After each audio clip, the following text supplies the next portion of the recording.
welcome to the Lost Cryptids Conservatory. Today we did our second trip at Seven Gables Road. It's a haunted place in Michigan, pretty famous. The basic story is there was a witch who cursed the lands because either her house burnt down or something happened with the people around the community. She cursed the land. Other stories are, of course, the house burnt down, but a family moved in to the house or on the property, and the father actually ended up murdering the whole family.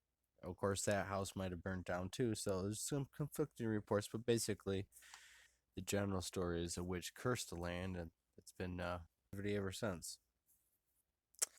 So this is our second trip out there. The first trip we actually found a lot of interesting Bigfoot structures, and the weird thing is all that footage has malfunctioned and got erased.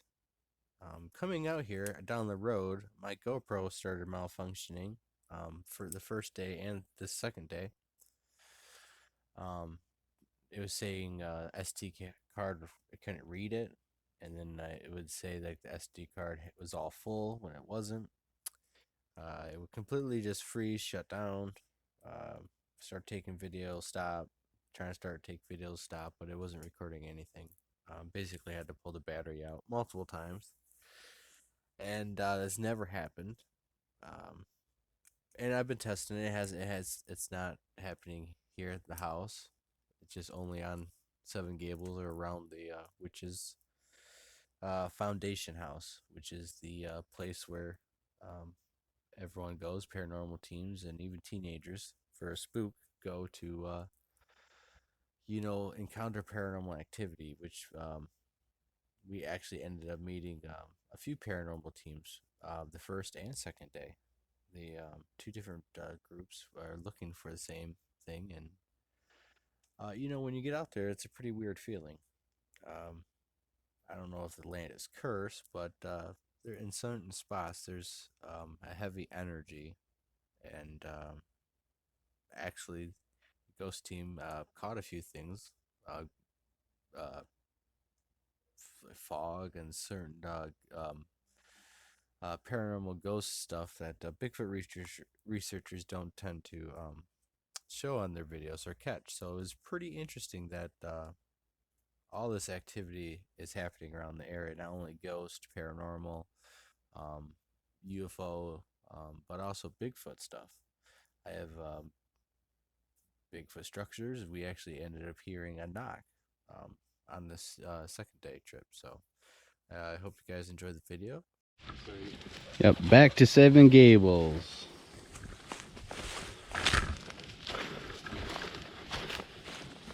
Should be over here.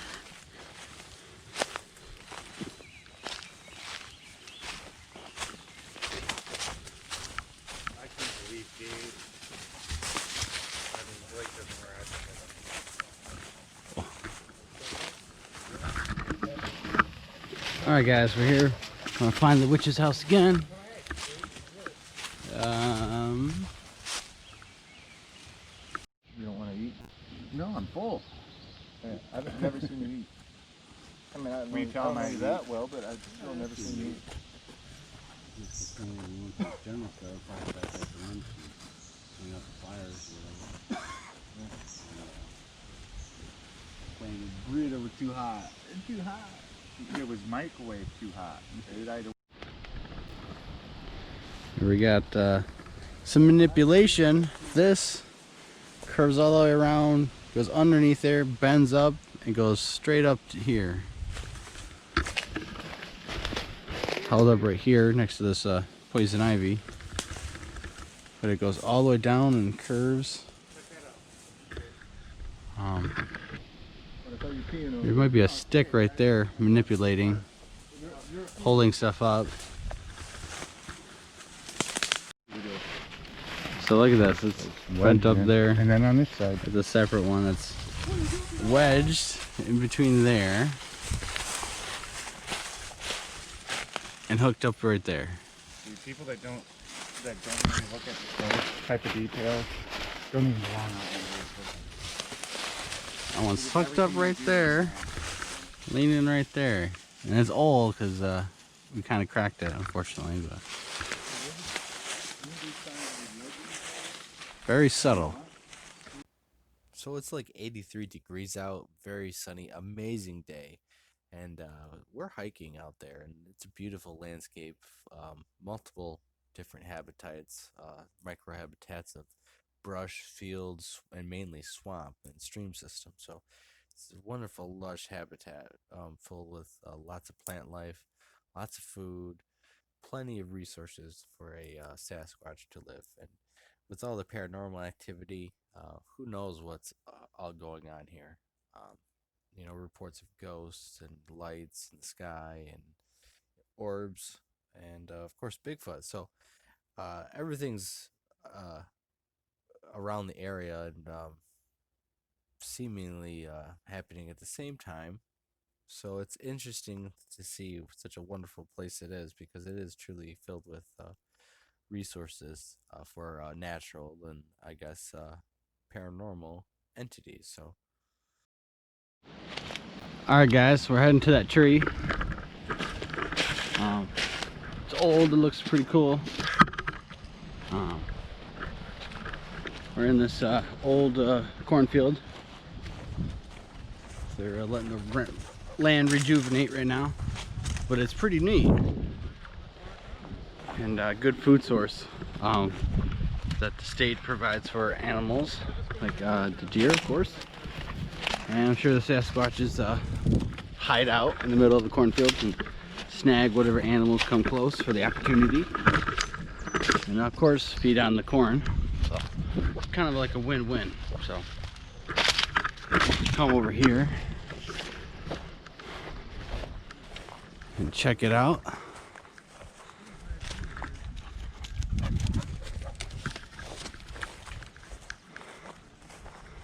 There might be a little hunting blind or something right there. Definitely a good spot to go hunting. Yeah, definitely a hunting spot.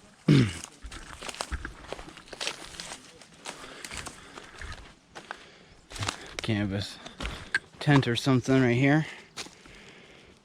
Maybe this used to be a structure tent to be hunting, but yeah. Nice old big tree. Unfortunately, there's trash here, but yeah.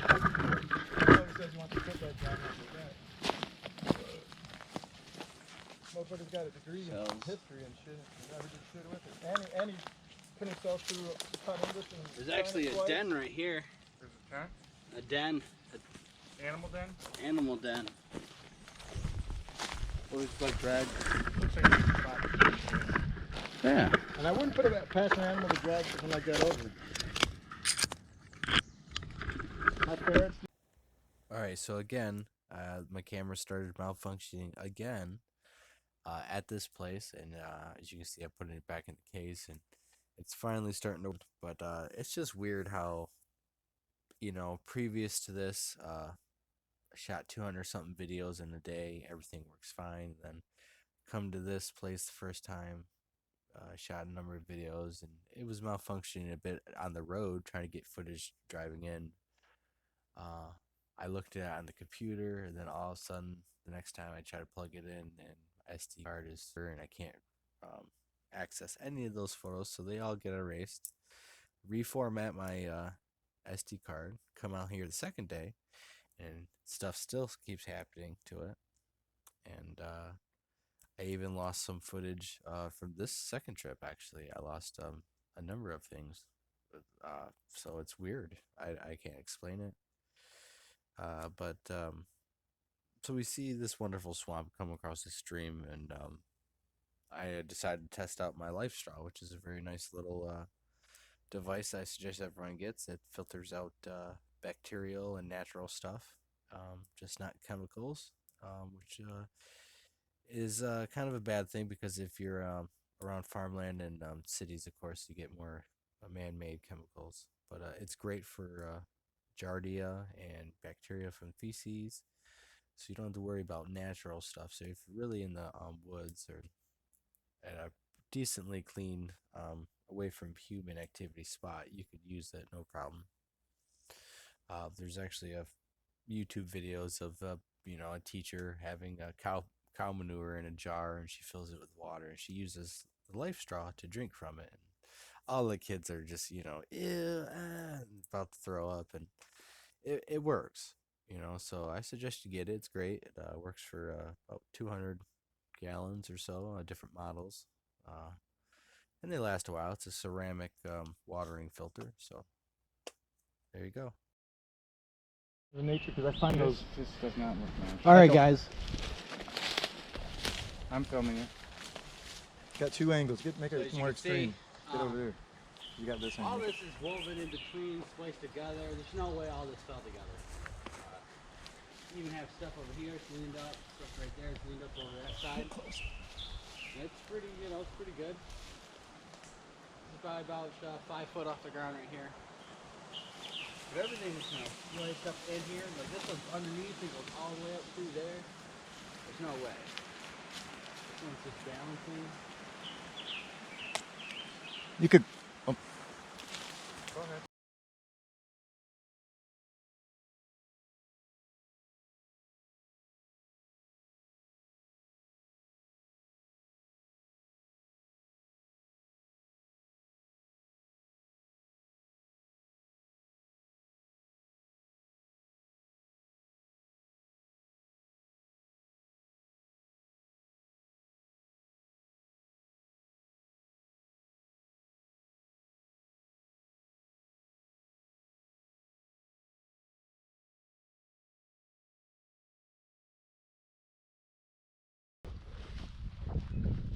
Oh, I could do those. Oh, that's a rattle. that water snake. That's that water snake you said resembles a rattler.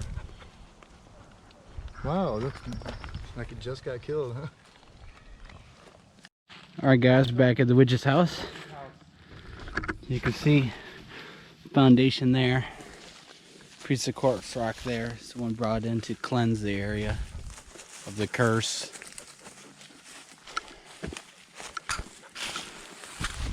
Here with Chad and Gabe.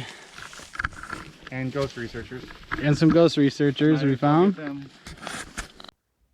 Alright guys, so we just got back, got some food, and met up with some ghost hunters. They're a local group, GTI, Ghost Tracking and Investigations. They are a great group of people, and they experienced a few things out there. So we showed them where the actual foundation of the witch's house was, because there are a few different houses out there, and different stories, and of course, so it is hard to find because some of the directions are wrong. So we showed them that, and they got some pretty cool stuff on their cameras, and they had weird feelings out there too, just like we did. So it's very interesting what's all going on and happening at the same time as ghosts, paranormal, and also Bigfoot. So it's a very, very crazy area, and one that we all hope to go to more. Yeah, here's another structure, guys. Nice X at the top. We got a bunch of leaners. Chad just but like, yeah, exactly. It's so put together, it couldn't have fell like that. No, absolutely not. So exactly, it's not. It's manipulation. That's what it is. Find the house. And this is a little game trail. Exactly what the dog just. Right there is a little raccoon that Boris treed. Went in the swam over there. The raccoon swam and went up the tree.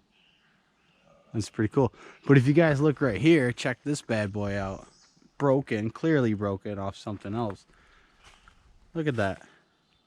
It's just hanging there. That's awesome, guys. And it's up there pretty good ways.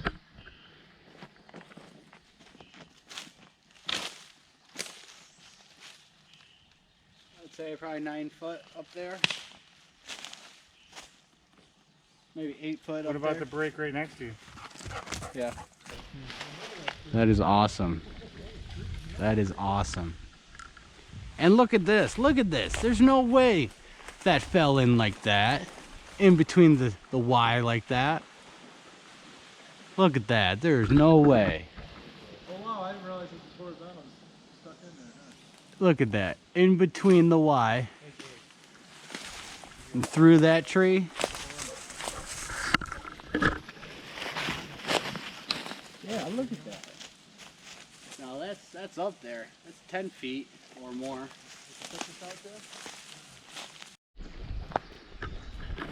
Check it out, guys. All this new growth right here. All these young saplings. That's a great spot to hide. Yeah, and you got a view up here. Yeah. Check it out, guys. All this new growth right here. All these young saplings. That's a great spot to hide. Yeah, and you got a view up here. Yeah. You can probably go stand on that log and get a better view. See what's up there. Oh, there's something over here. I'm following a game trail right here.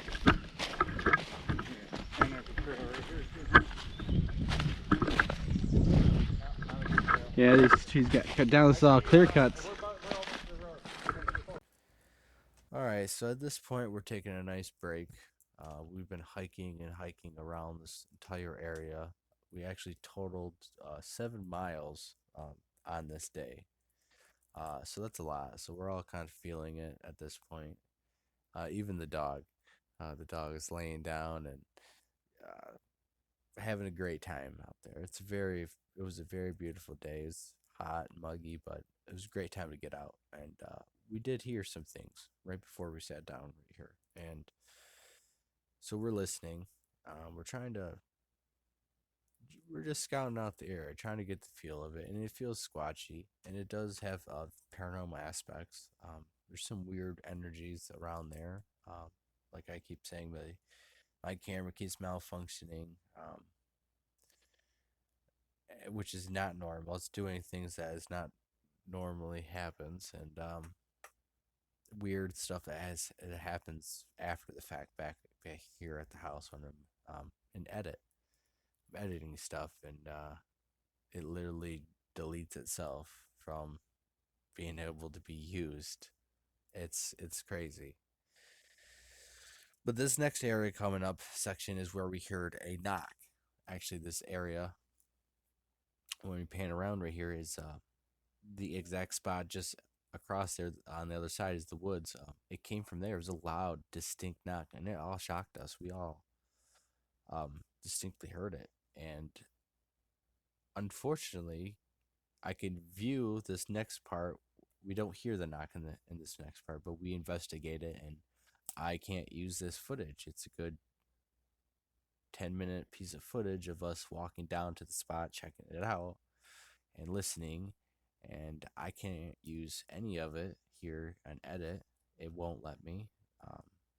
It's very weird. I don't understand it, but it's part of that weird element that comes with Seven Gables. So I hope you guys enjoy the rest of it. Unfortunately, I didn't catch the audio, and it's weird. It's weird.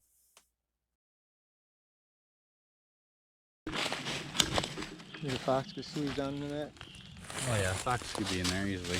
Dude, I like this thing. Looking around in here. Definitely fox.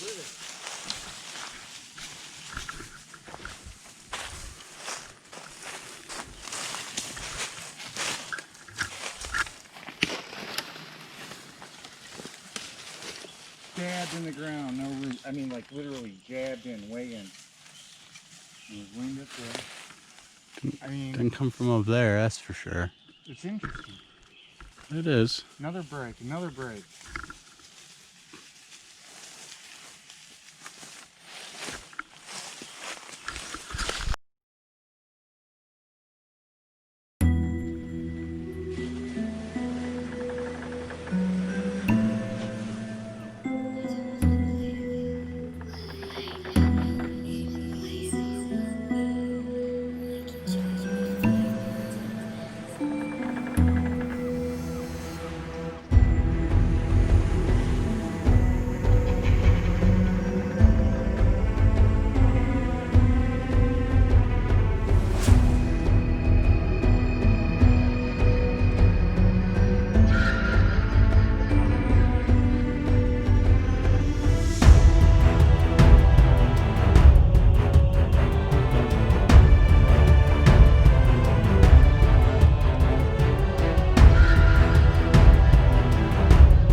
I mean, overall, this place is just weird.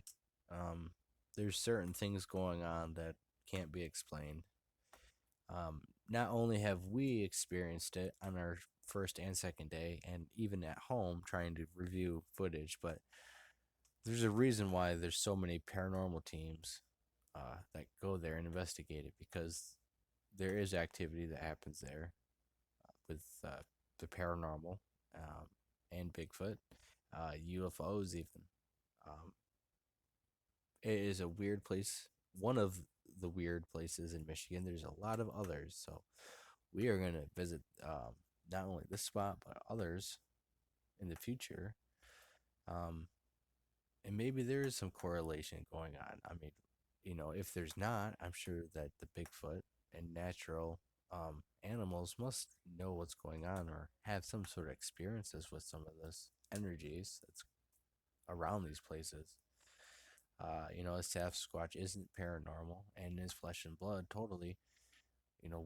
What is it?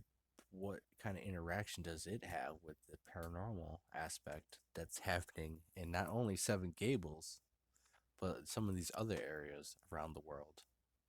That's an interesting thing that I think we need to dive into. Um, is Bigfoot paranormal? Who knows? If we catch things and get evidence of it uh, here on this channel, we definitely will present it and we'll be honest about it. If we get mine spoken to, I will straight up come out and say this is what happened. If we catch them, materializing into an orb and flying off to the sky, I'm gonna come out and say this is what happened. Hopefully have some footage of it, have some audio, something to verify it, and not just a witness testimony. So that's what I think.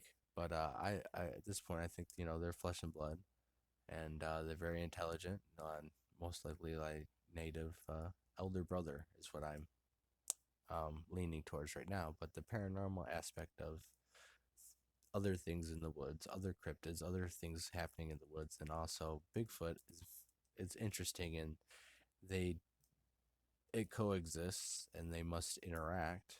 They are not one and the same.